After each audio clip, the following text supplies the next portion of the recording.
Noé amaldiçoou os povos africanos. Qual o significado da maldição de Noé sobre os descendentes de Cam? É um relato teológico complexo que gerou debates ao longo dos séculos. Anos após o dilúvio, Noé e seus filhos estavam sobrevivendo da terra. A Bíblia cita que Noé havia cultivado uma vinha e produzindo vinhos, o que acabou sendo o estopim de um grande problema familiar e mundial. Uma noite, Noé acabou se embriagando com o vinho, e não se sabe ao certo como ou porquê, ele acabou adormecendo sem as suas roupas. Esse ato é implícito como um erro da parte de Noé. Porém, seu filho mais novo, Cam, acaba indo até ele e o encontra naquela situação, e em vez de ajudar o pai, desdenhosamente vai até seus irmãos e ri da situação, sem demonstrar respeito por seu pai. Os dois irmãos mais velhos, então cobriram o pai sem olhar para ele, porém na manhã seguinte Noé descobre o que Cam fez e o amaldiçoa, declarando que ele seria servo dos servos de seus irmãos.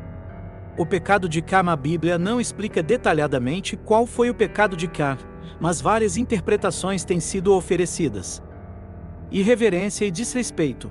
Cam viu a nudez de Noé, e não demonstrou o respeito devido ao seu pai, zombando da situação ao contar aos irmãos. Isso pareceu irritar não apenas o seu pai, mas foi visto como um pecado diante de Deus, já que a maldição profética de Noé veio da parte de Deus e não de Noé. Ofensa mais grave.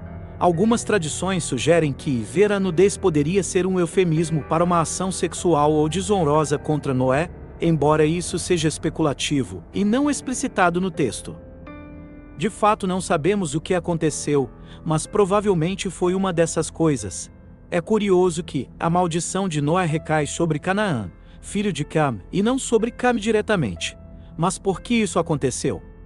Na teologia hebraica, atos de uma pessoa muitas vezes tinham repercussões sobre seus descendentes. Canaã é o ancestral dos cananeus, povos que mais tarde seriam inimigos dos israelitas.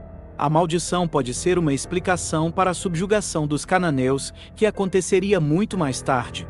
Ou seja, a narrativa pode ser entendida como um lembrete das consequências do pecado, especialmente da falta de respeito e reverência. Ela também reflete a importância da santidade e da preservação da ordem moral. Infelizmente, essa história foi usada de maneira distorcida, ao longo da história, para justificar práticas como a escravidão, com base na ideia de que os descendentes de Cam, supostamente relacionados aos povos africanos, estavam amaldiçoados. No entanto, isso não tem respaldo teológico legítimo, pois a Bíblia não liga a maldição a nenhuma etnia específica. A maldição é sobre Canaã, não sobre todos os descendentes de Cam. A história de Cam e Canaã é rica em simbolismo e oferece uma oportunidade para refletir sobre respeito, responsabilidade e as consequências dos atos humanos. Em um contexto teológico, destaca a necessidade de viver em reverência a Deus e em harmonia com os outros, especialmente dentro das relações familiares.